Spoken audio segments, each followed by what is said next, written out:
میری مراد اس عقیدے سے نبی کریم علیہ الصلوۃ والسلام کا ختمی مرتبت ہونا، آخری نبی ہونا۔ نبی کریم علیہ الصلوۃ والسلام کی نبوت کے بارے میں یہ دو چیزیں ایک مسلمان کو ماننی ضروری ہیں، ایک حضور کا نبی ہونا اور ساتھ ساتھ آخری نبی ہونا۔ اور نبیوں کے لیے ان دو چیزوں میں سے ایک چیز وہ ضروری تھی، نبی ہونا اور ان کے نبی ہونے کا یقین کرنا، یہ ماننا ضروری تھا۔ حضرت عیسیٰ علیہ الصلوۃ والسلام تک یہی تھا کہ وہ نبی ہیں۔ یہ فضیلت اور شرف کہ حضرت محمد الرسول اللہ صلی اللہ تعالی علیہ وآلہ وسلم، حضور احمد مجتبی محمد مصطفیٰ علیہ الصلوۃ والسلام ان تمام نبیوں میں اس اعتبار سے بھی افضل و اعلیٰ ہیں کہ اللہ جل شانہ نے میرے اور آپ کے اس آخری نبی پر نبوت کے سلسلے کو ختم فرما دیا ہے۔ تو حضور کے لیے یہ ماننا بھی ضروری ہے کہ حضور نبی ہونے کے ساتھ ساتھ آخری نبی ہیں۔ حضور ختمی مرتبت کو صرف نبی ماننا ضروری نہیں، بلکہ آخری نبی ماننا بھی ضروری ہے۔ اگر کوئی حضور کو نبی تو مانتا ہے، لیکن نعوذ باللہ من ذالک وہ کسی بھی وجہ سے نبی کریم علیہ الصلوۃ والسلام کو آخری نبی نہیں مانتا اور اس کی کوئی بھی تعویل کرتا ہے، اس کی یہ تعویل ہر دور میں مردود کی گئی اور اس کا رد کیا گیا۔ اس کے لیے لازم ہے کہ حضور کو نبی ماننے کے ساتھ ساتھ آخری نبی تسلیم کرے، یقین کرے، بالکل اسی معنی میں جس معنی میں ہمارے بچے مانتے ہیں۔ اس کی کوئی تعویل نہیں ہو سکتی۔ نبی کریم علیہ الصلوۃ والسلام کے آخری نبی ہونے کے حوالے سے کسی قسم کی کوئی تعویل، کوئی تشریح، کوئی توضیح، کوئی تعویل قابل قبول نہیں ہوگی۔ حضور کو آخری نبی ماننا اسی معنی میں ضروری ہے جس معنی میں ہمارے بچے مانتے ہیں، اور وہ معنی یہ ہے کہ حضور کا آخری نبی ہونا، اس کا معنی یہ ہے کہ میرے نبی کے بعد کوئی نیا نبی نہیں آئے گا، یہ اس کا معنی ہے۔ یہ اتنا واضح معنی ہے کہ 14 صدیوں سے یہ معنی تواتراً چلا آ رہا ہے، اس میں کبھی بھی ایک لمحے کا بھی گیپ نہیں آیا۔ ہر دور کے افراد نے یہی سمجھا ہے۔ جو مرزا غلام قادیانی نے جو معنی سمجھانے کی کوشش کی اور جو تعویلیں اس نے پیش کی، وہ میں آخر میں آپ سے گزارش کروں گا، جس کے نتیجے میں کئی افراد انسانی وہ ایمان سے ہاتھ دھو بیٹھے۔ یہ بات آپ بالکل 2 + 2 = 4 کے مطابق سمجھ لیجئے کہ جو حضور کے آخری نبی ہونے کے بارے میں ادنا سا شک بھی کرے گا، یا جس نے شک کیا اس کے بارے میں خاموشی اختیار کرے گا کہ پتہ نہیں وہ صحیح ہے یا غلط ہے، نہیں پتہ، تو اس کے بارے میں بھی فقہاء اسلام کا ہمیشہ یہ فتویٰ رہا ہے کہ شک کرنے والا بھی اور جس نے شک کیا حضور کے آخری نبی ہونے کے بارے میں اور کسی نے اس کے بارے میں جان کر خاموشی اختیار کی، اس کے بارے میں حکم یہ ہے کہ وہ شک کرنے والا بھی کافر ہے، اور جو اس کے بارے میں خاموش رہے اور کفر سے اپنے آپ کو، اس کے حکم لگانے سے اپنے آپ کو روکے، تو وہ شخص بھی دائرہ کفر میں داخل ہے۔ اتنا قطعی عقیدہ ہے۔ جس طرح اللہ کے بارے میں یہ شک نہیں کیا جا سکتا کہ اللہ ایک ہے کہ 2 ہے، شک کرنے والا کافر ہو جائے گا۔ بولنے والا تو گیا ہی اسلام سے، شک کرنے والا یا جس نے شک کیا، دوسرے نے اس کے شک پر خاموشی اختیار کی کہ شاید یہ صحیح کہہ رہا ہو یا شاید غلط کہہ رہا ہو، اس بندے پر بھی حکم کفر ہے کہ اس نے ایسا کیوں سوچا کہ شک کرنے والے نے شاید صحیح شک کیا ہو یا شاید غلط۔ بالکل یقین ہونا چاہیے، اللہ کے ایک ہونے پر بالکل یقین ہونا چاہیے۔ کہ ساری کائنات کا ایک ہی شہنشاہ اور بادشاہ ہے، وہ اللہ ہے، ایک ہی خالق ہے اور کوئی دوسرا نہیں، ایک ہی پیدا کرنے والا اور مارنے والا ہے، وہ اللہ ہے اور دوسرا کوئی نہیں۔ بالکل اسی طرح نبی کریم علیہ الصلوۃ والسلام کے بارے میں آخری نبی ہونے کو جاننا، ماننا اور یقین کرنا اور ہر شک سے دور رہنا، یہ ایمان کے لیے ضروری ہے، اس کے بغیر ایمان ثابت نہیں ہوتا۔ میں اس حوالے سے گفتگو کرنے سے پہلے میں اس کی ایک تاریخ آپ کو مختصر سی بتانا چاہ رہا ہوں کہ اس کی تاریخ کتنی پرانی ہے، اور یہ سلسلہ 14 صدیوں سے چل رہا ہے۔ یہ بھی سن لیجئے کہ یہ سلسلہ ختم نبوت پر ڈاکہ ڈالنے کا اور نبی بننے کا جو شوق لوگوں کے اندر پیدا ہوتا رہا ہے، یہ سلسلہ 1400 سال پرانا ہے۔ اور یہ بھی سن لیجئے یہ سلسلہ رکے گا بھی نہیں، یہ سلسلہ چلتا رہے گا۔ یہ سلسلہ 1450 سال پرانا ہے، اور یہ سلسلہ نہ آج رکا ہے نہ قیامت تک رکے گا۔ گاہے بگاہے ہر طرف سے شور اٹھتا رہے گا۔ ہمارا اور آپ کا کام کیا ہے اس حوالے سے وہ میں آگے آپ کو گزارش کروں گا۔ لہذا سب سے پہلے دل کو ذرا مضبوط کر لیجئے اس حوالے سے کہ یہ فتنہ ہر چند برس کے بعد سر اٹھاتا ہے، اٹھاتا آ رہا ہے، اٹھاتا رہے گا، چونکہ یہ میں نہیں کہہ رہا ہوں، میری اور آپ کی بات مردود ہو سکتی ہے، یہ بات تو اللہ کے حبیب علیہ الصلوۃ والسلام نے ارشاد فرمائی۔ اللہ کے نبی علیہ الصلوۃ والسلام نے اس کے بارے میں پہلے ہی خبر دے دی ہے، اور حضور کے احسانات میں سے یہ بہت بڑا احسان ہے کہ اللہ کے نبی نے ہمیں بہت ساری باتیں پہلے بتا دی۔ اس کا بہت فائدہ ہوتا ہے، کسی محاذ پر جانے سے پہلے اگر یہ بتا دیا جائے کہ وہاں آپ کو کن چیزوں کا سامنا کرنا پڑ سکتا ہے، تو مجاہدین کو ایک تو دل کی مضبوطی بھی حاصل ہو جاتی ہے اور ساتھ میں انتظامات کرنے میں بھی آسانی ہو جاتی ہے۔ لہذا اللہ کے نبی علیہ الصلوۃ والسلام نے بہت ساری باتیں 14 صدیاں پہلے اپنے غلاموں کو ارشاد فرما دی، اور ان موجود غلاموں نے وہ بات 14 صدیوں کے بعد کے لوگوں تک پہنچا دی۔ آج احادیث میں وہ باتیں اللہ کے نبی کی ویسی موجود ہیں جیسے اللہ کے نبی نے 14 صدیاں پہلے ارشاد فرمائی تھی۔ لہذا رب کے نبی تو پہلے ہی ارشاد فرما چکے کہ میرے بعد 30 کذاب اور دجال وہ پیدا ہوں گے۔ 30، کہیں فرمایا 40، کہیں اس سے زیادہ فرمایا کہ اتنے افراد میرے بعد پیدا ہوں گے، کذاب ہوں گے، بہت بڑے بڑے جھوٹے، دجال ہوں گے، فریب دینے والے، دھوکہ دینے والے، جھوٹے بھی ہوں گے اور دجل دینے والے، فراڈ کرنے والے ہوں گے۔ وہ حقیقت نہیں دکھائیں گے آپ کو، اور ان میں سب سے بڑا دجال آخر میں آئے گا جو سبوں کا سردار اور سبوں کا بادشاہ ہوگا۔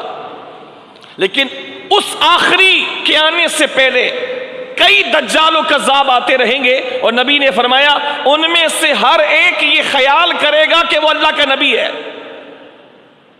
ان میں سے ہر ایک یہ سوچے گا کہ وہ اللہ کا نبی ہے، حالانکہ تم توجہ سے سن لو کہ میں سب سے آخری نبی ہوں۔ اس کے بعد ایک مسلمان کے سمجھنے کے لیے کیا باقی رہ جاتا ہے؟ جس نبی آخر الزمان نے بہت باتیں سمجھانے کے ساتھ ساتھ جو موجود چیزیں تھیں وہ بھی بتائیں، جو پچھلی باتیں تھیں میرے نبی نے وہ بھی بتائیں، جو آئندہ مستقبل میں آنے والی چیزیں میرے نبی نے وہ بھی ارشاد فرمائیں۔ انہی باتوں میں سے یہ بھی ارشاد فرما دیا کہ میرے دنیا سے جانے کے بعد 30 بہت بڑے بڑے جھوٹے اور بہت بڑے بڑے دجال، دھوکہ دینے والے پیدا ہوں گے، ان میں سے ہر ایک یہ گمان کرے گا اپنے بارے میں کہ وہ اللہ کا نبی ہے۔ سنو، میں اللہ کا آخری نبی ہوں، میرے بعد کوئی نبی نہیں، میرے بعد کوئی نبی نہیں۔ اس مضمون کی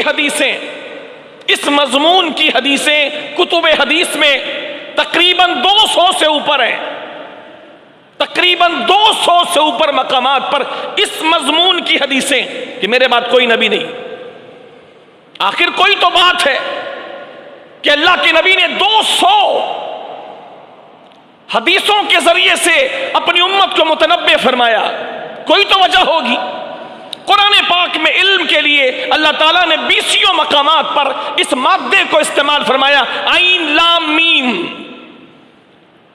وَيُزَكِّيهِمْ وَيُعَلِّمُهُمُ الْكِتَابَ، عین لام میم، الرحمن علم القرآن، عین لام میم۔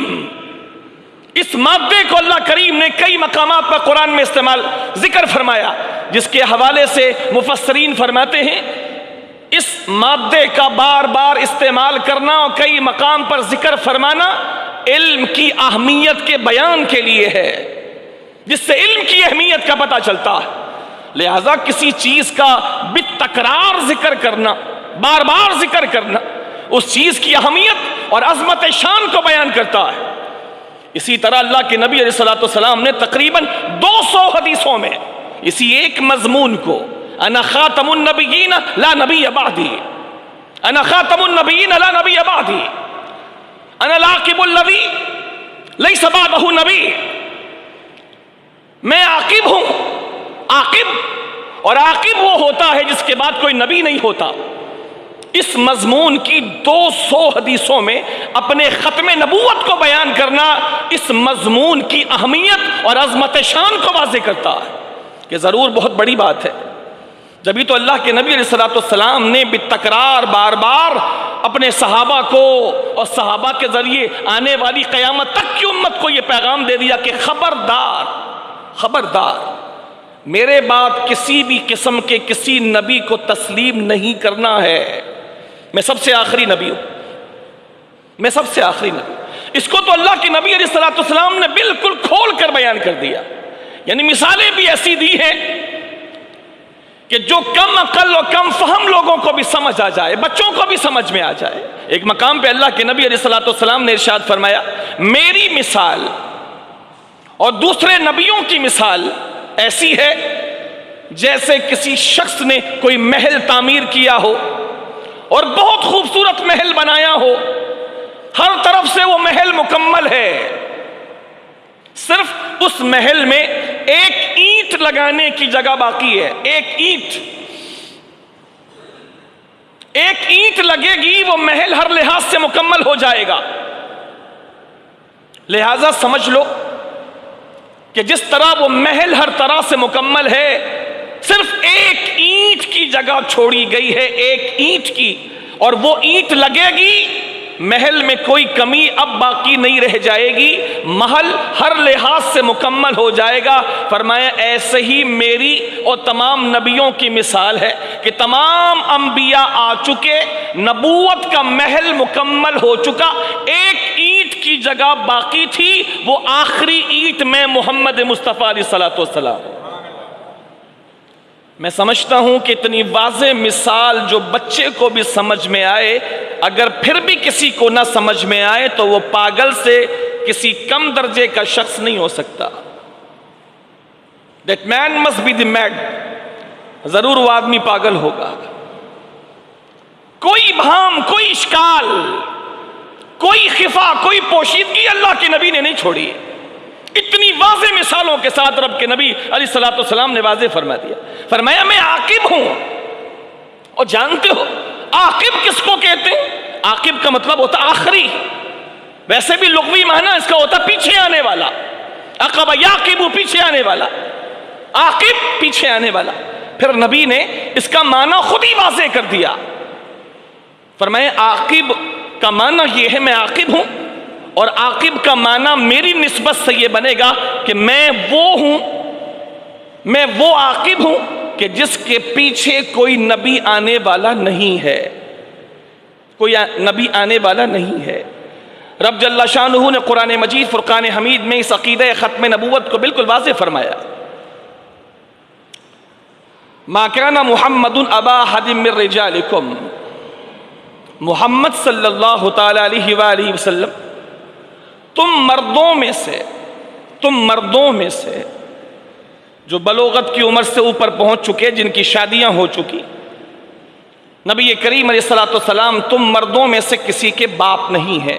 ما کان محمد ابا احد من رجالکم، تم مردوں میں سے کسی کے باپ نہیں، ان کے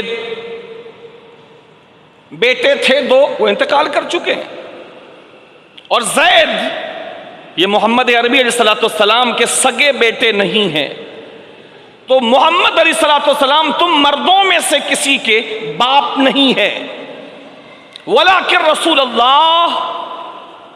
سبحان اللہ، قربان جائیے حضور کی رسالت پر کہ جہاں حضور نے اپنی رسالت کی خود شہادت دی کہ میں اللہ کا رسول ہوں، رسول اللہ کی یہ شان بھی بڑی خوبصورت ہے کہ ان کی رسالت کی گواہی اور بیان اللہ تعالیٰ نے قرآن میں ذکر فرمایا ہے، ولیکن رسول اللہ، محمد علیہ السلام تم میں سے کسی مرد کے باپ نہیں، ولیکن رسول اللہ، لیکن وہ اللہ کے رسول ہیں، وہ خاتم النبیین اور تمام رسولوں کے خاتم ہیں، تمام رسولوں کے مہر ہیں۔ ایک روایت کے مطابق اس کو خاتم بھی پڑھا گیا۔ خاتم کا مطلب ہوتا ہے مہر لگانے والا یا مہر کی انگوٹھی، اور ایک روایت جو میں نے آپ کے سامنے پڑھی، خاتم النبیین، یہ حضور، یہ رسول محمد صلی اللہ علیہ وسلم تم میں سے جو کسی مرد کے باپ نہیں ہے، اللہ کے رسول ہیں اور تمام نبیوں کے خاتم ہیں، آخری ہیں۔ اس آیت کریمہ کے بعد کون سا اشکال رہ جاتا ہے حضور کو آخری نبی ماننے کے حوالے سے؟ لیکن یہ جو سلسلہ ہے حضور کے بعد نبوت، منصب نبوت پر ڈاکہ ڈالنے کا اور کسی بھی طریقے سے لوگوں کو دھوکہ دینے کا، یہ 14 صدیاں پرانا ہے۔ میں جس حد تک پہنچ پایا ہوں اپنے مختصر سے مطالعے کی روشنی میں، خلفائے راشدین میں 5 نفوس قدسیہ شمار ہوتے ہیں۔ خلفائے راشدین میں ایک خلیفہ راشد حضرت ابو بکر صدیق اکبر، دوسرے سیدی عمر فاروق اعظم، تیسرے حضرت عثمان غنی رضی اللہ تعالیٰ عنہ، اور چوتھے حضرت علی شیر خدا مولا مشکل کشا رضی اللہ تعالیٰ عنہ، اور 5ویں حضرت امام حسن رضی اللہ تعالیٰ۔ ان کے اوپر خلافت راشدہ مکمل ہو جاتی ہے حضرت امام حسن رضی اللہ تعالیٰ عنہ پر۔ وہ 30 سال جو اللہ کے نبی نے ارشاد فرمائے تھے خلافت کے، وہ 30 سال مکمل ہوتے ہیں امام حسن رضی اللہ تعالیٰ عنہ کی 6 ماہ کی خلافت کو شامل کر کے۔ اب ان 5 خلفائے راشدین، حضرت ابو بکر سے لے کر امام حسن تک، ان 5 خلفائے راشدین میں جہاں تک میرا مختصر سا مطالعہ ہے، میں نے ان 5 خلفائے راشدین میں سے بالخصوص 3 خلفائے راشدین کی خلافت کو بہت مشکل دور میں مبتلا پایا، بہت مشکل دور میں، یعنی ان کا دور خلافت ان حضرات کے لیے انتہائی پریشان کن و تکلیف دہ تھا۔ ان میں سے ایک حضرت ابو بکر صدیق اکبر رضی اللہ تعالیٰ عنہ، دوسرے حضرت علی شیر خدا رضی اللہ تعالیٰ عنہ، اور تیسرے حضرت امام حسن رضی اللہ تعالیٰ عنہ۔ اگر امام حسن رضی اللہ تعالیٰ عنہ کے معاملے کو، جو 6 ماہ کی خلافت تھی جو بہت پرآشوب زمانے پر مشتمل تھی، اگر اس کو ایک سائیڈ پر بھی رکھیں اور 4 خلفائے راشدین کو لیں تو ان میں آپ دیکھیں گے یہ 2 سب سے پہلے ابو بکر صدیق اکبر، اور ان 4 میں سب سے آخری حضرت علی شیر خدا رضی اللہ تعالیٰ۔ ان کا زمانہ خلافت انتہائی تکلیف دہ اور پرآشوب۔ حضرت علی شیر خدا کا تو اس لیے کہ یہ اکیلے رہ گئے تھے، باقی 3 خلفاء دنیا سے جا چکے تھے، خرابیوں نے سر اٹھانا شروع کر دیا تھا، بلکہ اٹھا چکے تھے، بلکہ مضبوط ہو گئے تھے۔ عمر فاروق اعظم رضی اللہ تعالیٰ عنہ کو سیف سائیڈ ملی تھی، 12 سال سے اوپر عمر فاروق اعظم کی خلافت ہے، تقریباً 12 سال یا غالباً ایسے ہی کچھ 10 سال یا 12 سال، تو ان کو سیف سائیڈ ملی تھی ابو بکر صدیق اکبر کی وجہ سے، اور عثمان غنی رضی اللہ تعالیٰ عنہ کو سیف سائیڈ ملی تھی حضرت عمر فاروق اعظم کی وجہ سے کہ ان کے زمانے کے اصلاحات وہ عثمان غنی کو فائدہ دے رہے تھے، لیکن علی شیر خدا رضی اللہ تعالیٰ عنہ کے لیے بہت مشکلات تھی۔ میں سوچتا ہوں کبھی کبھی علی شیر خدا کو سکون کی نیند بھی کبھی کسی رات آئی ہوگی کہ نہیں آئی ہوگی۔ مجھے ان کی زندگی میں تکلیفیں ہی تکلیفیں نظر آتی۔ اچھے دوست ہوں نا تو بڑی سے بڑی مشکل آرام سے کٹ جاتی ہے۔ صدیق اکبر ان کے ایک اچھے دوست تھے، عمر فاروق اعظم ان کے ایک اچھے دوست تھے، عثمان غنی ان کے ایک اچھے دوست تھے۔ ایک بنیادی وجہ ان کی پریشانیوں کی، یہ تین عظیم ترین شخصیات دنیا سے جا چکی تھی، جو صاحب الرائے تھے، جو ہر مشکل میں کھڑے ہونے والے تھے۔ ایک وجہ یہ تھی۔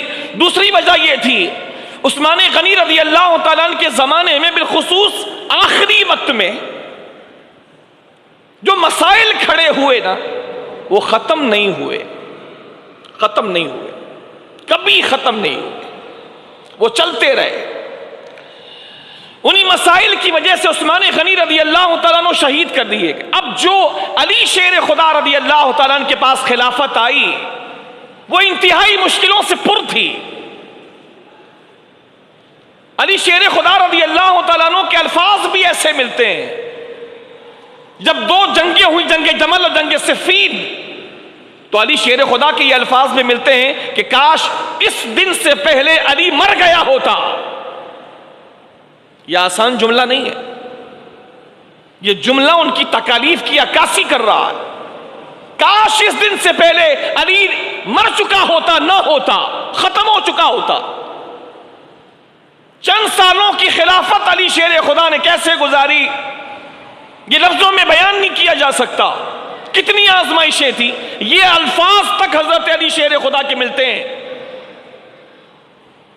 کہ جب ان سے تقاضا کیا گیا کہ قاتلین عثمان کو سزا دیں، جن لوگوں نے عثمان غنی کو شہید کیا ان کو سزا دیں، تو علی شیر خدا نے فرمایا تم یقین جانو ابھی مسلمان اتنے کمزور ہو چکے ہیں اور یہ باغی اتنے مضبوط ہو چکے ہیں کہ ان کے خلاف کارروائی کرنا میرے لیے مشکل ہو چکا ہے۔ یہ باغی اتنے مضبوط ہو چکے ہیں کہ ہم چاہ کر بھی ان کے خلاف کارروائی نہیں کر سکتے۔ یہ حالت ہو چکی تھی۔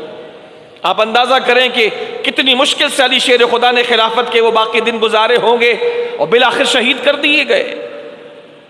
بالآخر نماز کے لیے لوگوں کو اٹھاتے ہوئے نماز فجر کے موقع پر شہید کر دیے گئے۔ تو ان کی خلافت کا زمانہ انتہائی ٹف تھا، لیکن ان سے بھی زیادہ ٹف تھا حضرت ابو بکر صدیق اکبر رضی اللہ تعالیٰ عنہ کی خلافت کا زمانہ۔ وہ اس لیے کہ نبی محترم علیہ الصلوۃ والسلام دنیا سے تشریف لے گئے۔ ایک خاندان کا سربراہ جو پورے خاندان کو سنبھالے ہوئے ہو، بلکہ خاندان سے باہر تک رشتہ داروں میں جو بڑا ہو، اگر وہ چلا جاتا ہے تو سب جگہوں پر سناٹا طاری ہو جاتا ہے۔ یار وہ چلے گئے، اب کون دیکھے گا، کون جوڑ کے رکھے گا، کون سنبھالے گا، کون اتحاد پیدا کرے گا؟ سارے بھائی، ساری بہنیں، رشتہ دار، چاچا، ماموں، تائے، پھپھا، یہ سارے جڑ کے رہتے تھے۔ اب کون جماعت کی صورت میں ان کو جمع کر کے رکھے گا؟ ہمارے خاندانوں میں بھی یہ بات سوچنے کو آتی ہے، جب کوئی ایسا بڑا دنیا سے چلا جائے، جس شخصیت نے ساری کائنات کے مسلمانوں کو جوڑ کے رکھا ہو، سارے فتنوں کا رخ جس ایک شخصیت کی طرف ہو، اور جس کے ہونے سے جبرائیل آتے ہوں، اللہ کا سلام لاتے ہوں، کبھی ابو بکر کے لیے، کبھی عمر کے لیے، کبھی عثمان کے لیے، کبھی حیدر کرار کے لیے، کبھی بی بی سیدہ فاطمہ الزہرا کے لیے، جن کے ہونے کی وجہ سے جبرائیل کا آنا جانا لگا رہتا ہو، سوچو وہ شخصیت کس حیثیت کی مالک ہوگی؟ جن کے ہونے سے عذاب رکتے ہوں، بالخصوص آج بھی وہ ہم میں موجود ہیں، لیکن وصال ہو چکا۔ اس وقت وہ حیات ظاہری سے موجود تھے اپنے وجود انسانی کے ساتھ، تو سوچو برکتوں کی کیفیت کیا ہوگی۔ ان کا چلا جانا قیامت سے کم نہیں تھا، حضور کا چلا جانا قیامت سے کم نہیں تھا۔ جب حضور کی انتقال کی خبر آئی تو جو صحابی کھڑے تھے کھڑے سے گر گئے. کسی نے دیوار پکڑ لیا کہ کہیں گر نہ جاؤں, اور رو رو کے برا حال ہو گیا. تو حضور کا چلا جانا اور حضور کے جانے کے بعد تمام خلافت اسلامیہ کا بار صدیق اکبر کے کاندھے پر آنا یہ ایک مشکل ترین کام تھا. حضور کے جانے کے بعد سارا بوجھ امت مسلمہ کا صدیق اکبر کے کاندھے پر آنا یہ انتہائی مشکل کام تھا کہ صدیق اکبر رضی اللہ تعالیٰ کو خلیفہ مسلمین منتخب کیا گیا. تو اس بوجھ کو سہارنے کی طاقت میں آپ کو سچی بات عرض کر دوں, یہ بوجھ جو حضور کے وصال کے بعد صدیق اکبر کے کاندھے پر آیا, میں آپ کو خدا کی قسم کے ساتھ کہتا ہوں, پورے یقین کے ساتھ, یہ بوجھ سنبھالنے کی صلاحیت پوری کائنات میں صرف صدیق اکبر کے اندر تھی, جبھی اللہ نے یہ ذمہ داری ان کو عطا فرمائی, اور کوئی نہیں کر سکتا. میں آپ کو نام لے کے کہتا ہوں, عمر فاروق اعظم نہیں کر سکتے. میں خدا کی قسم کھاتا ہوں 100 بار اس کے اوپر. عثمان غنی ابو بکر کی جگہ نہیں لے سکتے تھے. علی حیدر کرار ابو بکر صدیق اکبر کی جگہ نہیں لے سکتے تھے. رسول اللہ کے بعد اس امت کے معاملے کو صحیح معنوں میں صحیح منہج پر چلانے کے لیے ایک ہی شخصیت تھی, جس شخصیت کا انتخاب محمد مصطفیٰ نے بھی کیا تھا اور محمد کے خدا نے بھی کیا تھا. اس شخصیت کا نام ابو بکر صدیق اکبر رضی اللہ تعالیٰ عنہ. اور ابو بکر نے ثابت کر کے دکھا دیا کہ میں واقعی جانشین محمد مصطفیٰ ہوں. صدیق اکبر نے ثابت کر دیا میں واقعی حقیقت میں جانشین محمد مصطفیٰ ہوں. خلافت کا جو بھی زمانہ تھا انتہائی پرآشوب تھا.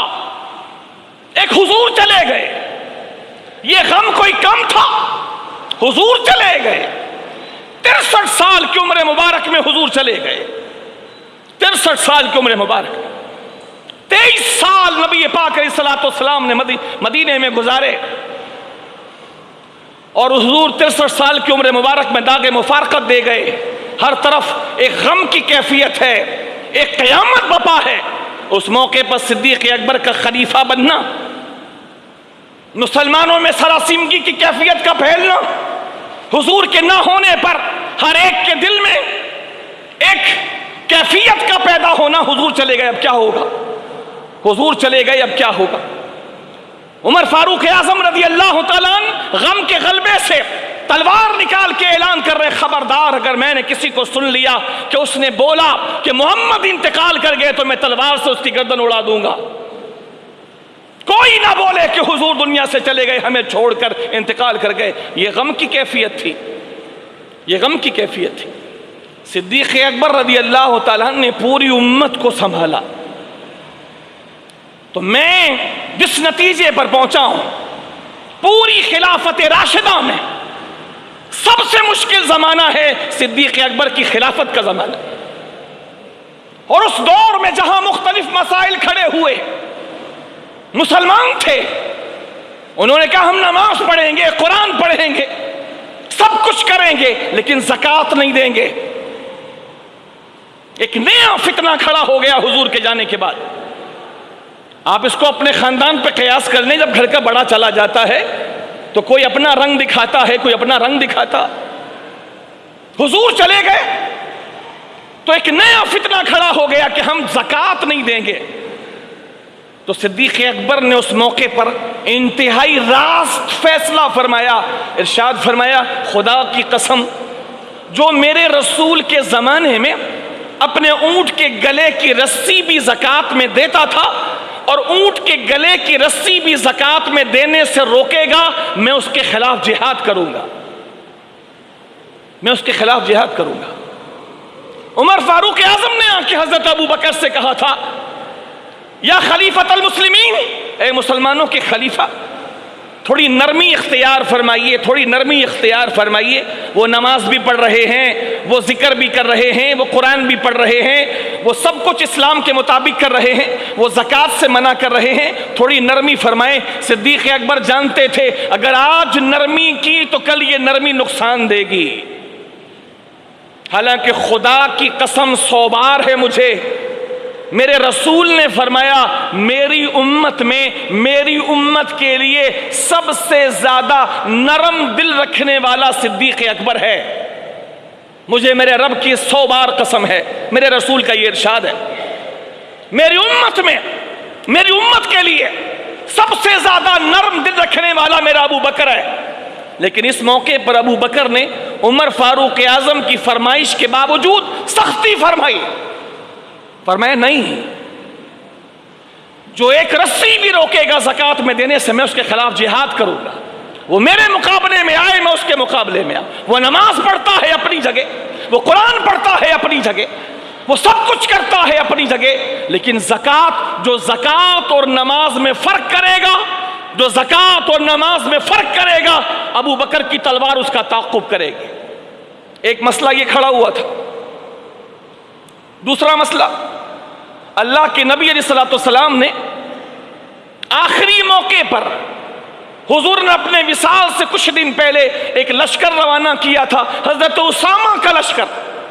اس لشکر کے تحت بڑے بڑے صحابہ کرام تھے، اور اس نوجوان صحابی کو اللہ کے نبی علیہ الصلوۃ والسلام نے ان تمام کا قائد بنایا تھا، سالار لشکر بنایا تھا۔ وہ کچھ دور آگے گئے تھے کہ حضور کا وصال ہو گیا۔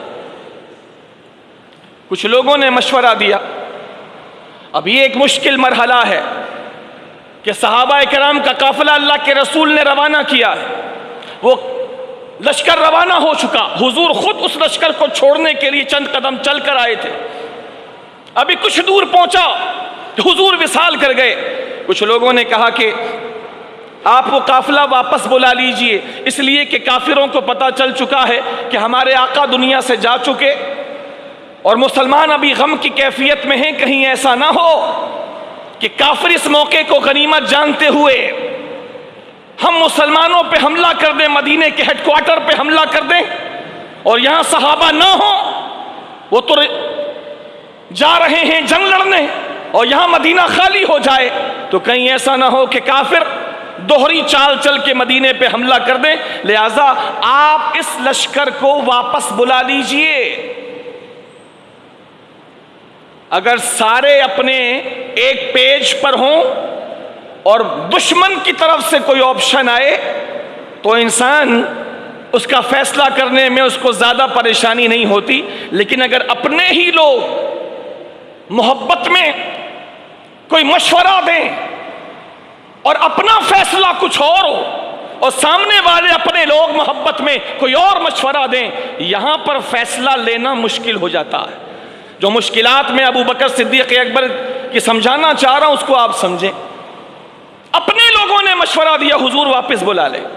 جانتے ہیں صدیق اکبر رضی اللہ تعالیٰ، میں کیوں کہہ رہا ہوں کہ صدیق کی جگہ کوئی نہیں لے سکتے تھے۔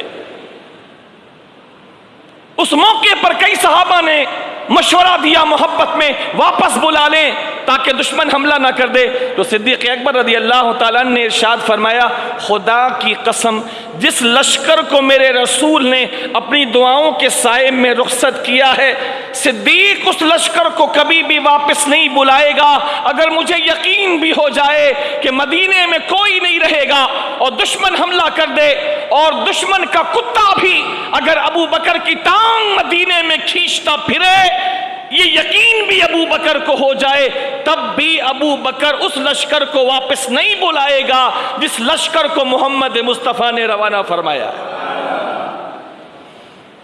یہ حضرت ابو بکر صدیق اکبر رضی اللہ تعالیٰ عنہ کی قوت فیصلہ، فرمایا جائے گا۔ ابو بکر کو یقین بھی ہو جائے کہ کتے مدینے کی گلیوں میں ابو بکر کی ٹانگ کھینچیں گے، جب بھی ابو بکر اس لشکر کو واپس نہیں بلائے گا جس لشکر کو میرے رسول نے اپنے آخری وقت میں روانہ کیا۔ خدا کی قسم صدیق اکبر نے خود آ کے اس لشکر کو اس منزل سے آگے روانہ کیا، خود پیدل۔ اسامہ بن زید کو سواری پر رکنے کو کہا تم اوپر بیٹھو میں پیدل چلتا ہوں، آگے تک ہدایات کی، آگے روانہ کیا۔ لوگ سمجھتے تھے لشکر جائے گا، کہیں دشمن اس موقع کا فائدہ اٹھا کر مدینے پہ حملہ نہ کر دے، لیکن قربان صدیق اکبر تیری سیاست پر اور تیری سوچ پر ادھر لشکر روانہ کیا، ادھر کافروں میں ہلچل مچ گئی اور آپس میں کہنے لگے محمد کے انتقال کے بعد بھی اگر ان کا یہ جذبہ ہے تو اس جذبے کے بعد مسلمانوں کو کوئی نہیں ہرا سکتا۔ اور اللہ تعالیٰ نے مسلمانوں کو فتح عطا فرمائی۔ اسامہ بن زید اس نازک موقع کے باوجود گئے اور فتح یاب ہو کے اللہ تعالیٰ نے ان کو واپس کیا اور فتح یاب ہو کر واپس آئے۔ یہ فیصلے بتاتے ہیں کہ مشکل وقت میں کس طرح ثابت قدم رہنا ہے۔ یہ فیصلے صدیق اکبر کے بتاتے ہیں وہ رسول اللہ علیہ السلام کے کتنے مزاج شناس تھے، وہ حضور کو کتنا سمجھتے تھے، وہ حضور کو کتنا جانتے تھے، اور ان کا کتنا حضور پر اعتماد اور حضور کے فیصلوں پر ان کو رسوخ حاصل تھا۔ تیسرا مسئلہ، اور یہ سب سے خطرناک مسئلہ تھا جس کے لیے آج ہم نے گفتگو کی ہے آپ سے، وہ تھا ختم نبوت کا مسئلہ۔ مسئلہ یہ ختم نبوت یہ سب سے خطرناک مسئلہ تھا۔ انہوں نے زکوٰۃ کا منع کیا، ابو بکر نے اعلان کر دیا جہاد ہوگا۔ نماز پڑھتے ہو، قرآن پڑھتے ہو، جہاد کرتے ہو، سب کرتے ہو، لیکن زکوٰۃ کو منع کرو گے تو مسلمانوں کی صف سے الگ ہو جاؤ اور ہمارے مقابلے پر آ جاؤ، تم سے مقابلہ کیا جائے گا۔ ادھر لشکر کی بات آئی، فرمایا لشکر جائے گا۔ یہ تیسرا مسئلہ سب سے خطرناک تھا۔ لوگوں کو موقع مل گیا اور نبوت کا دعوے دار مسیلمہ کذاب، اس نے دعوی نبوت کر دیا۔ اور یہ بات ہمیشہ یاد رکھیے، ہر زمانے میں وہ کتنا ہی خیر کا زمانہ ہو، ہر زمانے میں جہاں اچھوں کو چاہنے والے 10 چھوڑ 100 ملتے ہیں، ہر زمانے میں بروں کے چاہنے والے بھی ضرور ہوتے ہیں۔ یہ بات یاد رکھیے گا، یہ مشاہدے سے ثابت ہے۔ رسول اللہ علیہ السلام کے مبارک زمانے میں جہاں حضور کے چاہنے والے اور جانیں قربان کرنے والے تھے، وہاں ابو جہل کے چاہنے والے بھی تو تھے نا، عتبہ اور شیبہ کے چاہنے والے بھی تو تھے۔ جہاں اسلام کے چاہنے والے جانثار تھے، وہاں کفر کے پرستار بھی تو تھے نا۔ لہٰذا یہ بات ہمیشہ ذہن میں رہے، ہر دور میں اچھے سے اچھا دور، اور جب سے کائنات بنی ہے اس وقت سے لے کر قیامت تک اس پورے زمانے کا بہترین دور نکالے، بہترین دور، بہترین زمانہ، تو وہ 3 زمانے ہیں۔ 3 زمانے پوری کائنات جب سے بنی اس وقت سے لے کر قیامت تک بہترین دور اور بہترین زمانے 3 ہیں۔ ایک وہ زمانہ جس میں میرے سرکار خود تھے، دوسرا زمانہ جس میں سرکار رخصت ہو گئے لیکن سرکار کے جان نثار صحابہ کرام موجود تھے، اس کا نمبر دوسرا ہے۔ اور تیسرا زمانہ کہ سرکار تو پہلے تشریف لے جا چکے، اب صحابہ بھی تشریف لے جا چکے، اب صحابہ کی زیارت کرنے والے تابعین موجود تھے۔ یہ 3 زمانے ہیں، اس سے اچھا زمانہ کوئی نہیں۔ یہ 3 زمانے ہیں سرکار کا، خیر القرون کرنی، سب سے بہترین زمانہ میرا زمانہ، پھر اس کے بعد وہ جو اس سے ملا ہوا ہے یعنی صحابہ کا، پھر اس کے بعد وہ جو اس سے ملا ہوا ہے۔ لہٰذا اس بہترین زمانے میں جس میں ابو بکر تھے، سارے صحابہ تھے، صحابہ کرام کی ایک کثیر تعداد، جب میرے رسول دنیا سے تشریف لے گئے ہیں تو 1 لاکھ سے اوپر صحابہ چھوڑ کے گئے، 1 لاکھ سے اوپر صحابہ۔ پھر تابعین جو ہیں وہ علیحدہ ہیں۔ اس مبارک زمانے میں جب کہ صدیق اکبر ہیں، عمر فاروق ہیں، عثمان غنی ہیں، حیدر کرار ہیں، ان کے علاوہ سارے صحابہ ہیں، پھر صحابہ کے زیارت کرنے والے تابعین ہیں۔ اس زمانے میں یہ منحوس مسیلمہ کذاب یہ نبوت کا دعویٰ کرتا ہے، اور آپ کو سن کے حیرت ہوگی کہ مسیلمہ کذاب اپنے دعویٰ کرنے کے بعد اکیلا نہیں ہے، اس پر جان قربان کرنے والے جو اس پر اپنی جان قربان کرنا چاہتے ہیں اور کوشش کر رہے ہیں، خوشی خوشی اس نے 40,000 بندے جمع کر لیے، 40,000 جو اس پر جان قربان کرنا چاہتے ہیں۔ مسیلمہ کذاب نے جو جنگ کرنے آئے تھے اور اس کے علاوہ جو تھے وہ علیحدہ تھے، جب اس نے نبوت کا دعویٰ کیا اس وقت مسلمان مختلف محاذ پر سرگرم عمل تھے، مختلف اطراف میں مسلمانوں کا جہاد جاری تھا۔ صدیق اکبر رضی اللہ تعالیٰ نے اسپیشلی خالد بن ولید کو بلوایا۔ صدیق اکبر رضی اللہ تعالیٰ نے خالد بن ولید سے پہلے اکرمہ بن ابی جہل کو بھیجا تھا، فرمایا تم حملہ کرو۔ شام میں یہ لوگ جمع تھے، مسیلمہ کذاب کے لوگ، لیکن اکرمہ بن ابی جہل جو ابو جہل کے بیٹے تھے، حضرت اکرمہ، یہ بڑے بہادر، بڑے نڈر اور بے باک تھے، دشمنوں کے صفوں میں گھس کے لڑتے تھے، لیکن فتح یاب نہ ہو سکے کیونکہ مسیلمہ کذاب پوری تیاری سے آیا تھا۔ ان سے پہلے صدیق اکبر نے ایک اور کو بھیجا تھا، غالباً حضرت ابو عبیدہ کو، حضرت ابو عبیدہ بھی کامیاب نہ ہو سکے، تو خاص طور پر صدیق اکبر نے خالد بن ولید کو اٹھایا۔ وہ دوسرے محاذ پر تھے، خالد بن ولید کو بلایا جو اللہ کی تلواروں میں سے ایک تلوار ہے، جو غزوہ تبوک کے موقع پر 9 تلواریں توڑ چکے تھے کافروں کی کھوپڑیوں پر، ان کو بلایا اور ابو عبیدہ رضی اللہ تعالیٰ عنہ کو ان کی ماتحتی میں دیا۔ فرمایا میں خالد کو ذمہ داری دیتا ہوں شام کی۔ خاص ہدایات دی حضرت خالد بن ولید سیف من سیوف اللہ رضی اللہ تعالیٰ عنہ کو، اور شام کے اس عظیم محاذ پر بھیجا۔ آپ کو سن کے حیرت ہوگی، اس عقیدہ ختم نبوت کے تحفظ کی اس داستان کو سن کے حیرت ہوگی کہ جتنی جنگیں لڑی گئی شروع سے آخر تک، اس جنگ سے پہلے تک نبی کریم علیہ الصلوۃ والسلام کے حیات ظاہری میں، اس میں شہید ہونے والے صحابہ کرام کی تعداد 300 کے اندر ہے، غالباً 259 ہے، 260 کے قریب، 259 یا 260 صحابہ کرام غزوہ بدر سے لے کر حضور کے زمانے میں آخری غزوے تک تقریباً 260 کے قریب صحابہ شہید ہوئے۔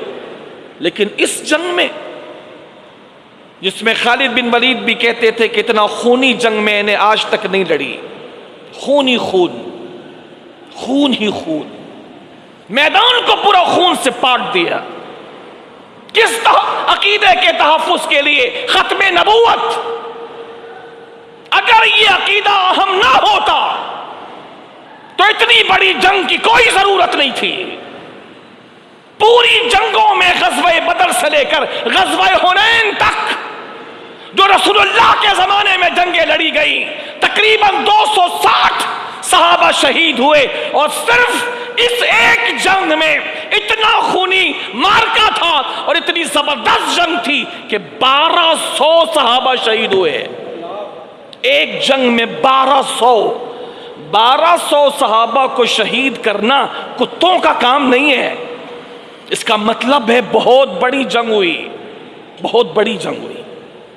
1200 صحابہ نے، جانتے ہو یہ 1200 شہید ہوئے تو کتنوں کو کاٹ کے 1200 صحابہ ایک جنگ میں شہید ہوئے، ایک عقیدے کے تحفظ کے لیے، اور سامنے والے 40,000 تھے، اور ان صحابہ کرام میں جن میں 1200 شہید ہوئے اور 22,000 ان ختم نبوت کے جو ڈاکو تھے، ان میں سے 22,000 کو خون میں لتھیڑ دیا تھا ان صحابہ کرام نے۔ 22,000 مارے، 22,000، 40,000 میں سے 22,000 کاٹ دیے۔ جب ہی کہتے ہیں خالد بن ولید کی اتنا خطرناک مارکا، اور ایک ہی دھن تھا کہ مسیلمہ بچ کے جانے نہ پائے۔ اس کے لیے جتنے سروں کی قیمت لگانی پڑے گی لگائیں گے۔ میرے نبی کے ختم نبوت پر حملہ ہوا ہے، یا تو باز آئے گا توبہ کرے گا، یا سر کٹا کے جائے گا، یا مرو یا مار دو۔ خدا کی قسم سبوں نے اپنے سروں پر کفن باندھے تھے، سب تیار تھے کہ واپس نہیں جانا ہے۔ اس عقیدے کے تحفظ کے لیے اپنی جانوں کے نذرانے پیش کرنے 1200 صحابہ ایک جنگ میں، فقط جنگ یمامہ، جن میں ایک قول کچھ اور ہے، دوسرا قول کچھ اور ہے، لیکن ایک قول کے مطابق 700، ایک کے مطابق 500، ایک کے مطابق 600، یہ مختلف روایات ہیں۔ ان کے مطابق ان میں 700 حافظ قرآن صحابہ کرام تھے جو 1200 شہید ہوئے۔ صدیق اکبر نے کسی چیز سے دریغ نہیں کیا، ہر ایک تیاری سے لیس کر کے ان کو بھیجا۔ وہ 40,000 تھے، صحابہ غالباً 20 یا 22,000 تھے، جن میں سے 1200 شہید ہوئے۔ ان 1200 کے اندر جو شہید ہونے والے 1200 ہیں، ان میں سے 700 حافظ قرآن تھے، بدری صحابہ تھے، بدری صحابہ جن کی برکتیں اللہ کے رسول نے احادیث میں کئی مواقع پر ارشاد فرمائی کہ میرا ایک بھی بدری صحابی ایک بھی، عمومی طور پر صحابہ کی شان بھی بیان فرمائی اور خصوصی طور پر بدری صحابہ کی بھی بیان فرمائی کہ جہاں یہ ہوں گے یہ مستجاب الدعوات ہیں، یہ رب سے دعا کریں گے، اللہ ان کی دعا کی برکت سے تمہاری شکست کو بھی فتح سے تبدیل فرما دے گا۔ وہ 700 شہید ہوئے اس عقیدے کے تحفظ کی خاطر، جس کو ختم نبوت کہتے ہیں، خالد بن ولید نے اپنی پوری زندگی میں اس سے خطرناک جنگ نہیں لڑی، پوری زندگی خون میں نہائے ہوئے، یہ تو تھا ہی نہیں کہ واپس جانا ہے، یہ تو تھا ہی نہیں ذہن میں، شہید ہونا ہے۔ خالد بن ولید نے آخری وقت میں یہی تو افسوس کیا تھا کہ خالد نے کبھی بھی اپنی جان بچانے کی کوشش نہیں کی، ہمیشہ صف اول میں بلکہ دشمنوں کے صفوں کو توڑتے ہوئے گھس کر ہمیشہ خالد نے اپنے سے بڑی قوت کو للکارا کہ کسی طرح خالد کو شہادت مل جائے، لیکن افسوس خالد شہید نہ ہو سکا اور آج چارپائی پہ دم توڑ رہا ہے۔ افسوس یہ آج کی طرح کے مسلمان تھوڑی تھے کہ جن سے ختم نبوت کے بارے میں بات کرتے ہوئے ان کو ہچکی آ جاتی ہے یا ہکلاہٹ ان کو شروع ہو جاتی ہے۔ یہ تو دلیر تھے، وہ جانتے تھے جو رات قبر کی ہے وہ بستر پہ نہیں، اور جو رات بستر پر ہے وہ کسی کا باپ بھی قبر میں نہیں لا سکتا، وہ جانتے تھے۔ ان کا توکل تھا اللہ پر، ان کا بھروسہ تھا اللہ پر۔ خالد بن ولید آخری وقت میں افسوس کر رہے ہیں، دنیا کا سب سے بڑا جرنیل خالد بن ولید، جو دشمنوں کے لیے موت کا پیغام تھا اور اپنوں کے لیے محبتوں کی داستان تھا، جو جہاں کھڑا ہو جاتا قیامت کھڑی کر دیتا، جس نے کئی جنگیں لڑی اور اپنی قوت اور اپنے مضبوط ارادوں کا لوہا منوایا، خالد بن ولید نے اس سے خطرناک جنگ پوری زندگی میں نہیں لڑی۔ خون ہی خون پورے میدان میں، 1200 اپنے بندوں کا خون جو صرف شہید ہوئے 1200، باقی جس کا ہاتھ کٹا، جس کے پیر کٹے، جس کے کان کٹے، جس کو تیر لگا وہ علیحدہ۔ 1200 شہادتیں صحابہ کی، 700 حافظ قرآن، 22,000 ان کے کاٹ دیے جن کو جہنم رسید کر دیا، اور ختم نبوت کے عقیدے کا تحفظ کر کے ساری دنیا کو دکھا دیا کہ یوں محمد کے غلام محمد کی ناموس کی حفاظت کرتے رہیں گے۔ مسیلمہ کذاب کو مارنے کا بڑا شوق تھا حضرت وحشی بن حرب کو، چونکہ ان سے کفر میں ایک بہت بڑی غلطی ہو گئی تھی کہ انہوں نے امیر حمزہ کو نیزہ مار کے شہید کیا تھا، پھر مسلمان ہوئے، اللہ کے نبی نے ان کو معاف کیا، لیکن اس دن سے ان کو ایک سوار تھی بات کہ میں نے ایک بہت بڑی غلطی کی ہے جب میں کافر تھا، امیر حمزہ کو شہید کر کے جو اللہ کے شیروں میں سے ایک شیر تھے. اب میں اس غلطی کا ازالہ ایک بہت بڑا کام کر کے کرنا چاہتا ہوں، اور ان کو ایک دھن سوار تھی کہ میں مسیلمہ کذاب کو ماروں. یہ تیار تھے. ابو بکر صدیق اکبر نے جب یمامہ کو لشکر بھیجا، وحشی پیش تھے، وہی نیزہ سنبھال کے رکھا تھا جس نیزے سے امیر حمزہ کو اپنے حالت کفر میں شہید کیا تھا، وہی نیزہ پوری تیاری کے ساتھ لے کے نکلے اور ابو دجانہ کو تلاش تھی. ابو دجانہ he was one man army. ابو دجانہ پہلوانوں کا پہلوان، حضور کا جانثار، حضور کا دفاع کار، ایک ابو دجانہ کو خاص تلاش تھی. ویسے تو سب کو تھی کہ میں یہ سعادت حاصل کروں کہ مسیلمہ کا کام میں تمام کروں، لیکن یہ بالخصوص دو ابو دجانہ جن سے پہلے بھی مقابلہ ہو چکا تھا، اور ایک حضرت وحشی رضی اللہ تعالیٰ نے اپنا نیزہ سنبھال کے رکھا. اور جب گھمسان کی جنگ تھی، یہ اپنے راستے بناتے بالآخر پہنچ گئے. اور تاک کے کیا اللہ تعالیٰ نے ان کو کمال دیا تھا، اور تاک کے نشانہ مارا تو ایسا تیز نشانہ مارا کہ وہ نیزہ اتنی قوت سے مارا کہ ایک ہی وار میں کام تمام ہو جائے. اس تیزی سے نیزہ مارا کہ سامنے سے گھسا اور پیچھے سے نکل گیا. ابو دجانہ بھی اسی تلاش میں تھے. ابو دجانہ رضی اللہ تعالیٰ عنہ تیزی کے ساتھ پہنچے اور جو بقیہ سانسیں تھیں ان کا تعلق منقطع کر دیا حضرت ابو دجانہ رضی اللہ تعالیٰ، اور کام تمام کی.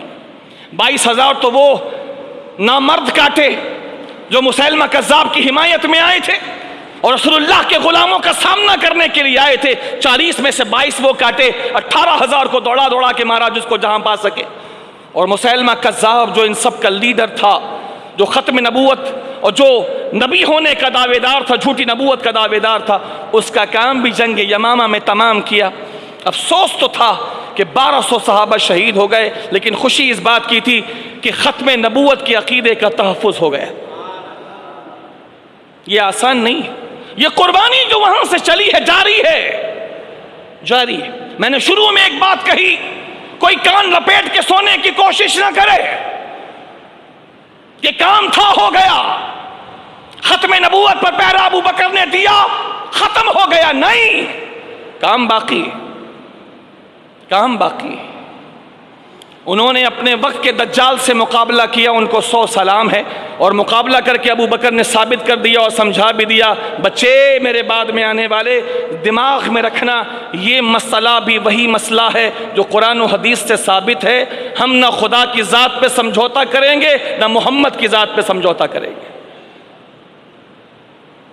ہم ان ذوات قدسیہ پر کبھی بھی سمجھوتا کرنے کو تیار نہیں ہیں. یہ جان تو ہے اس لیے کہ ناموس خدا اور ناموس مصطفیٰ کی حفاظت کے لیے اس کو قربان کر دیا جائے. کام باقی ہے. ان کے زمانے کا تھا، انہوں نے کر دیا، لیکن یہ کام ختم نہیں ہوا. علامہ اقبال نے کہا ہے، ستیزہ کار رہا ہے ازل سے تا امروز. کام ختم نہیں ہوا، ستیزہ کار رہا ہے ازل سے تا امروز. چراغ مصطفی سے شرار ابو لہبی. کہا علامہ اقبال نے کہ قیامت ازل سے شروع سے حق اور باطل کی مارکہ آرائی رہی ہے. ازل سے یعنی شروع سے حق اور باطل آپس میں ٹکراتے رہے ہیں، ازل سے تا امروز. جب اقبال حیات تھے کہا آج تک وہ حق و باطل کی مارکہ آرائی ہو رہی ہے، باقی ہے. حضور کے زمانے میں ہوئی، ابو بکر کے زمانے میں ہوئی، عمر فاروق کے زمانے میں ہوئی، عثمان غنی کے زمانے میں ہوئی، حیدر کرار کے زمانے میں ہوئی، اور ہو رہی ہے. چراغ مصطفی سے شرار ابو لہبی. مصطفیٰ کے چراغ سے ابو لہب کے جو شرارے ہیں وہ ٹکراتے رہے ہیں ہمیشہ. ابو لہبی شرارے جو ہیں مصطفی چراغ سے ٹکراتے رہے ہیں، لیکن ہر دور میں حق و باطل کے ان مارکوں میں ہر دور میں اہل حق نے ثابت کر دیا کل بھی ہم فاتح تھے اور آج بھی ہم فاتح ہیں. ہر دور میں ثابت کر دیا. اس زمانے میں ابو بکر تھے، وہ کھڑے ہوئے ان کے ساتھ صحابہ کھڑے ہوئے، تابعین کھڑے ہوئے، اور آج تک کے زمانے میں ختم نبوت پر جب بھی ڈاکہ ڈلا ہے، ابو بکر کے اور صحابہ کے جانشین ہر دور میں کھڑے ہوتے رہے۔ امام شاہ احمد نورانی رحمت اللہ تعالی علیہ کہ اس زمانے میں یہ ناپاک کوشش نہیں ہوئی۔ جب انسان کی مت ماری جاتی ہے، جب بھی کسی نے کہا ہے خدا جب دین لیتا ہے عقل بھی چھین لیتا ہے، خدا جب دین لیتا ہے تو عقل بھی چھین لیتا ہے۔ ایسے شخص کو نبی مانتے ہیں یہ، استغفر اللہ العظیم، جس کے بارے میں خود کتابوں میں لکھا ہے اس کو مرگی کے دورے آتے تھے۔ حالانکہ اصولی طور پر یہ بات ثابت ہے کہ ہر نبی ہر ایسی بیماری اور ہر ایسی خرابی سے پاک ہوتا ہے جس کی وجہ سے لوگ اس بندے سے کراہت محسوس کریں یا گھن محسوس کریں۔ مرگی کا دورہ کہیں بھی اچھا شمار نہیں ہوتا۔ ایسا ہی ہے بھائی، کسی بندے کے بارے میں پتہ چلے اس کو مرگی کے دورے آتے ہیں، لوگوں کے تاثرات کیا ہوتے ہیں؟ اچھے یا ان کو تھوڑا فیل ہوتا ہے؟ مرگی کے دورے آتے ہیں، ایپیلیپسی ہے، اس کو فیلنگ آتی ہے۔ حالانکہ اصول یہ ہے ہر نبی ہر بیماری ایسی جس سے کراہت آئے، جیسے آبلے نکل گئے، کیڑے پڑ گئے، نعوذ باللہ، منہ سے بو آتی ہے، جسم سے بو آتی ہے، بالوں میں جوں پڑ جاتی ہے، ہر خرابی، ہر برائی، ہر ایسی بیماری جس سے لوگ کراہت محسوس کرے، ہر نبی کا پاک رہنا، اس سے مبرہ رہنا لازم و ضروری ہے، لازم و ضروری ہے۔ کوئی نبی اندھے نہیں ہوئے، چونکہ اندھاپن لوگوں میں اچھا شمار نہیں ہوتا، حالانکہ اس میں اس کا کوئی قصور نہیں، لیکن اللہ تعالیٰ نے اپنے نبیوں کو اس چیز سے بھی مبرہ رکھا ہے۔ اس کو تو مرگی کے دورے آتے تھے، اس کی اپنی کتابوں میں لکھا ہے، مرزا غلام احمد قادیانی، جس کو آج لاہوری گروپ، قادیانی گروپ، احمدی گروپ، جس کو نبی تسلیم کرتے ہیں، نعوذ باللہ من ذالک، ان کی کتابوں میں لکھا ہے، مرزا نے خود لکھا ہے جس کو مرگی کے دورے آتے۔ کسی بھی نبی کی بات میں کنٹراڈکشن نہیں ہوتی، پیچھے کچھ بول کے آیا، یہاں کچھ بول رہا ہے۔ نبی کی باتوں میں تضاد نہیں ہوتا، نبی کی باتوں میں تضاد نہیں ہوتا، اور نبی تو نبی ہے یار۔ جس نے نبی کا کلمہ پڑھا ہے اور اللہ تعالیٰ نے اس کو صحیح عقل عطا فرمائی ہے، اس صحیح عقل والوں کی بات میں بھی کنٹراڈکشن اور تضاد نہیں ہوتا۔ ایسا نہیں ہوتا 20 سال پہلے اس نے کچھ اور لکھا تھا اور آج 20 سال کے بعد کچھ اور لکھ رہا ہے۔ نبی تو پھر نبی ہے، نبی کی باتوں میں تضاد نہیں ہوتا۔ ایک نہیں، سینکڑوں مقامات پر اس کی اپنی کتابوں میں، اپنی لکھت میں اس نے کئی کتابیں لکھی ہیں، اس کی اپنی کتابوں میں کنٹراڈکشنز ہیں، تضادات ہیں، کہیں کچھ کہتا ہے کہیں کچھ کہتا ہے۔ اس کو بڑا شوق تھا پیشن گوئیاں کرنے کا، بہت شوق تھا اس کو پیشن گوئیاں کرنے کا، جیسے اللہ کے نبی پیشن گوئی کرتے ہیں، جیسے میرے نبی، سبحان اللہ العظیم، میرے نبی کی شان یہ تھی، اللہ اکبر۔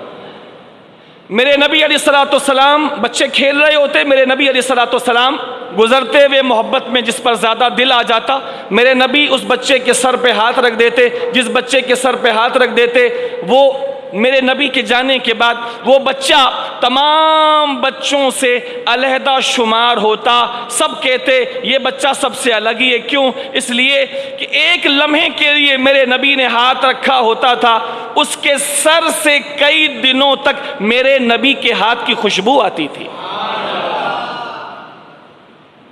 خوشبو آتی تھی۔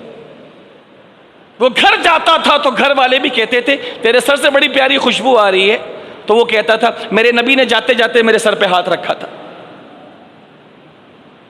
میرے نبی نے کئی پیشن گوئیاں فرمائی. انس بن مالک رضی اللہ تعالیٰ عنہ جو حضور کے خادم تھے، 10 سال کی عمر میں حضور کے پاس ان کی ماں نے بھیج دیا تھا، جا رسول اللہ کی خدمت کر، گھر کے کام وغیرہ کی فکر نہ کر، جا رسول اللہ کے پاس جا. 10 سال کی عمر میں، 10 سال کی عمر میں اللہ کے رسول کے پاس آ گئے، حضور کی خدمت کرتے، جو کچھ لا کے دینا ہوتا لا کے دیتے، پیش کرتے حضور کی بارگاہ میں. ان کی خدمت سے اللہ کے نبی خوش ہوئے. اللہ کے نبی علیہ الصلوۃ والسلام نے ان کو دعا دی. میرے نبی نے ارشاد فرمایا اللہ تیری عمر میں اور تیرے مال میں اور تیرے حسن میں اللہ برکت دے. تیرے مال میں، تیری اولاد میں اور تیرے حسن میں اللہ برکت دے. سبحان اللہ العظیم. سیدنا انس بن مالک رضی اللہ تعالی عنہ کو جو عمر ملی ہے 150 سال کی عمر ملی. ان کا مال اتنا تھا کہ سنبھالے میں نہیں آتا تھا. لوگوں نے ان سے پوچھا، اور 150 سال کی عمر میں انسان کے دانت ٹوٹ جاتے ہیں، انسان عجیب سا ہو جاتا ہے، 150 سال میں بھی ان کا حسن جوبن پر تھا. کسی نے ان سے پوچھا کہ ان چیزوں کا سبب کیا ہے؟ انس تیری زندگی اتنی لمبی، تیرے پاس مال اتنا اور تیرے پاس حسن ایسا. کہا خدا کی قسم یہ جو کچھ بھی تم دیکھ رہے ہو میرے نبی کی دعا کا صدقہ ہے.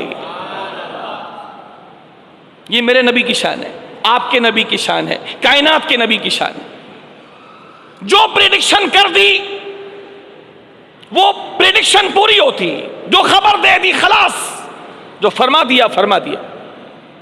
فرما دیا کہ تو اس وقت تک زندہ رہے گا اور کوئی نہیں ہوگا، وہ بندہ زندہ ہے. اللہ کے نبی علیہ الصلوۃ والسلام نے اپنے صحابہ میں سے ایک سے کہا جابر میں تجھے اپنی امانت دے رہا ہوں، تو میری اولاد میں ایک میری اولاد ہوگی محمد، وہ میرے نام پر ہوگا، وہ میرے نام پر ہوگا. تو میرا یہ جبہ اور میرا یہ سلام، میرا سلام میری اولاد میں جو محمد آئے گا جو میرے نام پر ہوگا، تو اس کو میرا سلام بولنا اور میرا یہ تحفہ جا کے اس کو میری طرف سے عطا کرنا. جابر بن عبداللہ رضی اللہ تعالی. اور وہ لوگ بھی ایسے تھے سبحان اللہ، میرے نبی نے فرما دیا تو خلاص ہے، ایسے ہی ہوگا. اور جابر بن عبداللہ جب بوڑھے ہو گئے، وہ زندہ تھے، باقی صحابہ دنیا سے جا چکے. اور یہ کون ہیں؟ محمد رضی اللہ تعالی. ان کی نالین پر میری نسل قربان ہو جائے. حضرت علی کے بیٹے حضرت حسن اور حضرت حسین، حضرت علی کے بیٹے حضرت حسین، حضرت حسین کے بیٹے امام زین العابدین، حضرت ابو بکر ان کا زمانہ دیکھا، حضرت عمر ان کا زمانہ، حضرت علی شیر خدا ان کا زمانہ، حضرت امام حسن ان کا زمانہ، حضرت امام حسین کا زمانہ، ان کے بعد ان کے بیٹے امام زین العابدین، اور امام زین العابدین کے بعد امام محمد باقر. بوڑھے ہو گئے جابر بن عبداللہ اور بڑی مشکل سے لوگوں سے پوچھتے ہوئے آئے، اور امام محمد باقر جوان تھے، جابر بن عبداللہ بوڑھے ہو چکے، اور پوچھتے پوچھتے سہارے سے آئے. تو امام محمد باقر نے ان کو عزت دی اور کہا بیٹے آپ کا نام محمد ہے، آپ زین العابدین امام زین العابدین کے بیٹے ہیں؟ کہا جی میں. کہا میں اللہ کے رسول کا پیغام لایا. اف اللہ، امام محمد باقر تو سبحان اللہ العظیم. کہا ایک تو یہ ہے کہ میرے رسول نے یہ جبہ آپ کو دینے کو دیا ہے، اس کو قبول فرما لے، اور میرے رسول نے فرمایا تھا میرے بیٹے محمد کو جا کے مجھ محمد کا سلام کہہ دے. فرما دیا فرما دیا. تیرے اتنے بچے ہوں گے تو ہوں گے. ارے یہ تو میرے نبی کے غلاموں کی شان ہے بابا، میرے نبی کے غلاموں کی شان ہے. میرے نبی کی شان کو کوئی کیا سمجھے گا؟ یہ تو میرے نبی کے غلاموں کی شان ہے. حضرت غوث پاک کو مرید آ کے کہے حضرت یہ میرا پرندہ ہے، اتنا اچھا یہ اللہ اللہ کرتا تھا، لوگ سننے آتے تھے اس قمری کی بولیاں، لیکن ایسا چپ ہوا کہ بولنے کو نہیں. میں نے لاکھ جتن کی یہ بولتا نہیں ہے. سبحان اللہ. حضرت غوث اعظم رضی اللہ تعالیٰ عنہ، میرے نبی کے شہزادے، کئی پشتوں کے بعد غوث پاک رضی اللہ تعالیٰ عنہ، میرے امام نبی کے عظیم ترین بیٹے غوث اعظم، ان کے غلاموں کے غلام میرے نبی کے، یہ پرندے کے پاس گئے اور پرندے سے اتنا فرمایا، تو جیسے اللہ کا ذکر کر کے لوگوں کا دل خوش کرتا تھا تو چپ کیوں ہو گیا؟ دوبارہ بولنا شروع کر، اتنا کہنا تھا، پرندے نے دوبارہ بولنا شروع کر دیا۔ ارے یہ غلاموں کی شان ہے، میرے نبی کے غلاموں کی شان ہے، میرے نبی کی شان کو کیا پوچھنا؟ تو مرزا نے یہ چیزیں پڑھی تھیں، مرزا غلام قادیانی نے، لہذا اس کو بھی شوق چڑھا میں بھی پیشن گوئی کروں، میں بھی کوئی ایسا چمتکار دکھاؤں تاکہ لوگوں پہ دھاک بیٹھے، لوگوں پہ دھاک بیٹھے۔ اس نے ایک عورت کے بارے میں پیشن گوئی کی، یہ جو عورت ہے یہ میرے نکاح میں آئے گی، تم دیکھ لینا، اس کا نکاح میرے سے ہوگا اور میری بات پوری ہو کر رہے گی۔ اس عورت کا نام لیا، اپنے نکاح کی پیشن گوئی کی۔ وہ عورت اس مردود کے نکاح میں کیا آتی؟ ایک پٹھان نے اس سے نکاح کر لیا، اس کی پیشن گوئی کا بیڑا غرق کر دیا، اور مرزا اس پٹھان کا کچھ بھی بگاڑ نہ سکا۔ پٹھان نے نکاح کر لیا اور پٹھان نے بتا دیا، بغیرتے تیرے جیسوں کی باتیں خاک میں، نبی نبی ہوتا ہے، نبی اشارہ کر دے تو چاند دو ٹکڑے ہو جاتا ہے، تیری حیثیت اور تیری اوقات یہ نہیں ہے کہ تو نبوت کے، تو انسان صحیح بن جائے تو تیرے لیے خیر کا دروازہ کھلا ہے اگر تو انسان بن جائے تو۔ پٹھان نے شادی کی، اس کی پیشن گوئی غلط ہو گئی۔ ایک کے بارے میں اس کا جھگڑا اس سے ہو گیا، کٹر سنی مسلمان، اس سے جھگڑا ہو گیا، اس نے پیشن گوئی کی، یاد رکھ لو، تاریخ لکھ لو، اس وقت تک وہ مر جائے گا۔ مرزا مر گیا، وہ بندہ زندہ رہا۔ یہ قادیانیوں کے نبی کی شان ہے۔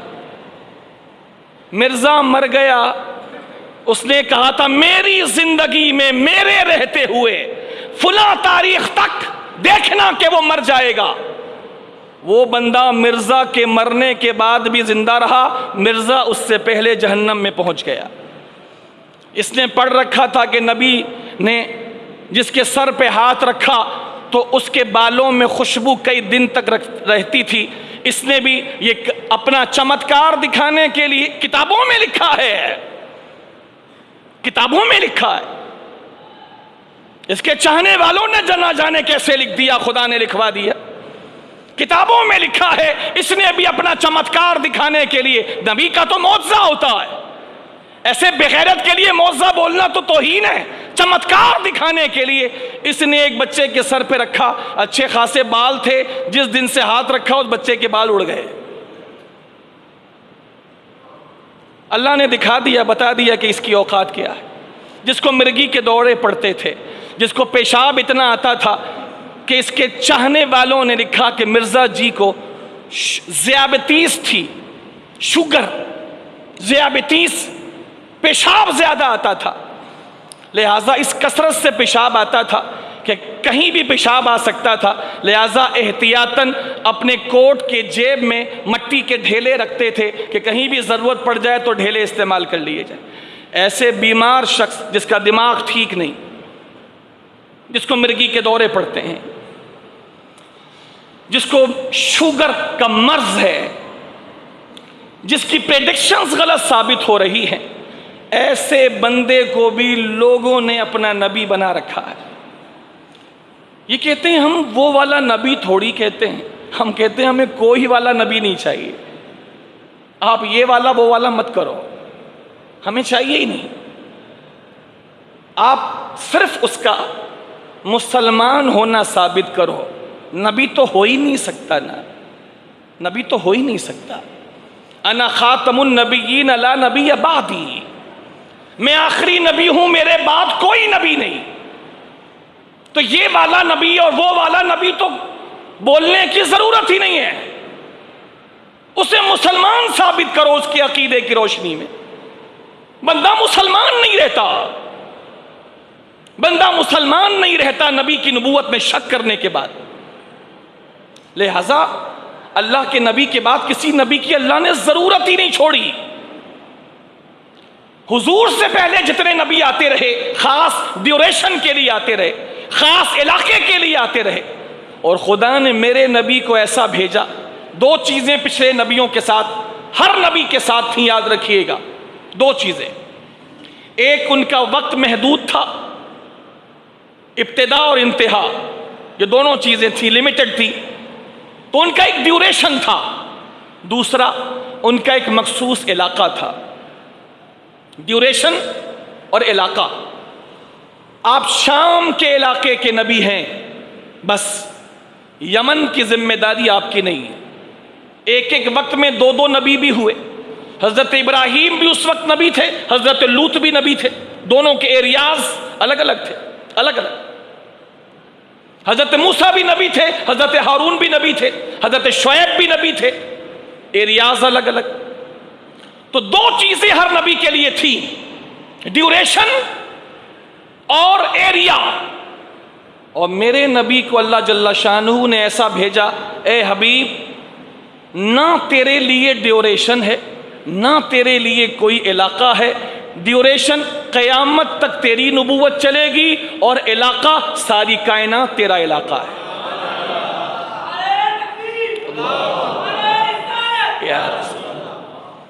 نہ صرف انسانوں پر، تو صرف عرب کا نبی نہیں، تو صرف مکے کا نبی نہیں. وَمَا أَرْسَلْنَاكَ إِلَّا كَافَّةً لِلنَّاسِ وَمَا أَرْسَلْنَاكَ إِلَّا رَحْمَةً لِلْعَالَمِينَ. اے حبیب، ہم نے تجھے سب کے لیے نبی بنا کے بھیجا. وضاحت اس کی یہ ہے، جس کا میں رب ہوں، محمد تو اس کے لیے رحمت بنا کر کے بھیجا گیا. میں جس کا رب، تو اس کا رسول. تو میں ساری کائنات کا رب، تو ساری کائنات کا رسول. اور میں ہمیشہ کے لیے رب، تو ہمیشہ کے لیے رسول. ضرورت ہی کسی کی نہیں، ضرورت ہی کسی کی نہیں. کچھ نہیں چاہیے، کوئی نبی نہیں چاہیے. کوئی نبی کبھی بھی کوئی مسلمان گوارا نہیں کرے گا. میرے نبی نے کوئی کمی نہیں چھوڑی. میرے نبی نے اپنے پیچھے صدیق جیسے، عمر جیسے، عثمان جیسے، علی جیسے اور دیگر صحابہ تیار کر دیے. ضرورت کوئی نہیں. اور ان کے صدقے میں قیامت تک اللہ کے نبی کے وفادار غلام تیار ہوتے رہیں گے، اور ہر دور کا مقابلہ محمد کے طریقے پر کرتے رہیں گے. ضرورت کوئی نہیں. کبھی اللہ کسی کو کھڑا کرے گا. کبھی اللہ نے امام احمد رضا کو کھڑا کیا، کبھی علامہ فضل خیر آبادی کو کھڑا کیا، کبھی اللہ جل شانہ نے امام شاہ احمد نورانی کو کھڑا کیا. قیامت تک خدا کی قسم یہ سلسلے کھڑے ہوتے رہیں گے. نبی نہیں، نبی نہیں، نبیوں والے کام نبی کے غلام کر کے دکھاتے رہیں گے. پیر مہر علی شاہ صاحب نے کیا فرمایا تھا مرزا قادیان کو؟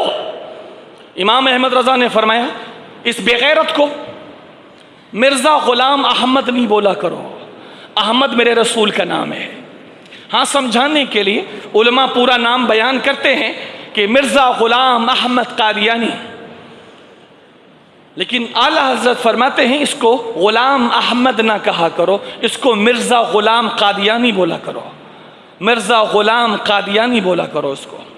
احمد میرے سرکار کا نام ہے. تو جب اس سے مناظرہ ہوا تھا حضور پیر مہر علی شاہ صاحب رحمت اللہ تعالی علیہ کا، اس موقع پر مرزا بھی موجود تھا.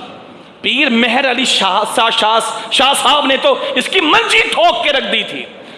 وہ خود کہتا ہے اپنی کتابوں میں، یہ بچھو، یہ مردود، نعوذ باللہ پیر مہر علی شاہ صاحب کو، یہ مردود، یہ بچھو جہاں جاتا ہوں میرے پیچھے چلا آتا ہے.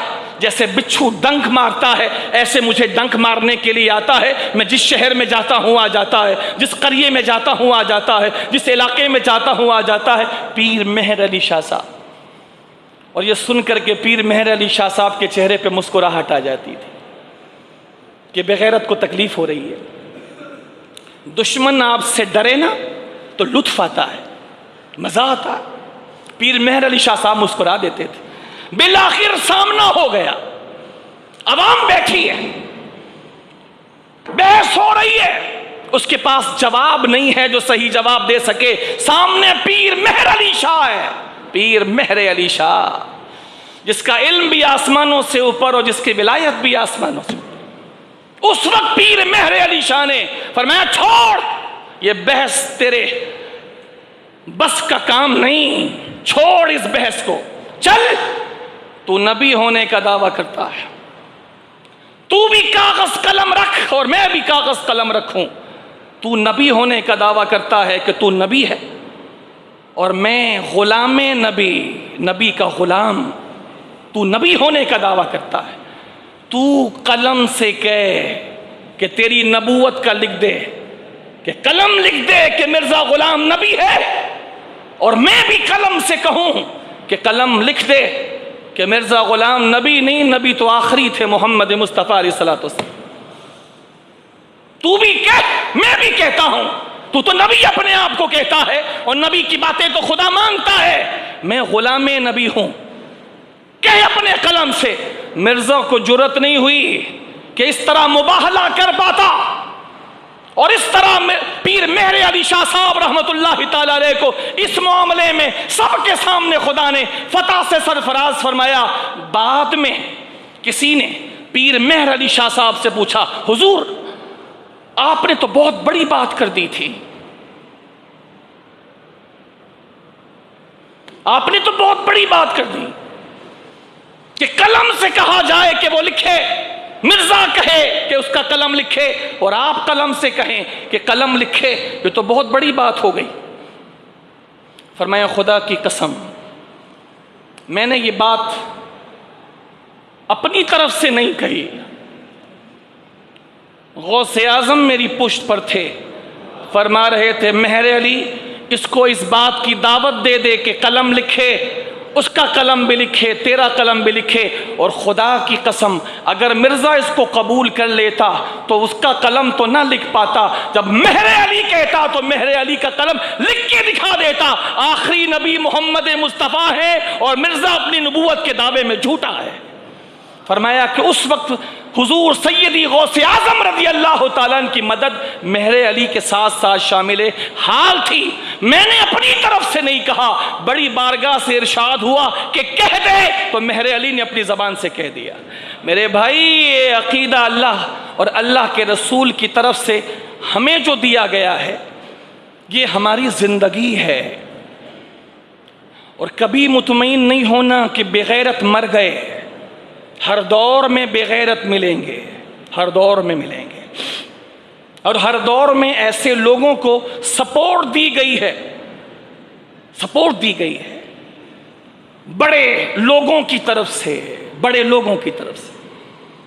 جب امام شاہ احمد نورانی نے یہ مقدمہ لڑا تھا اس وقت بھی کئی شہادتیں ہوئی ہیں، کئی شہادتیں ہوئی ہیں، سینکڑوں شہداء نے اپنے خون کا نذرانہ پیش کیا ہے۔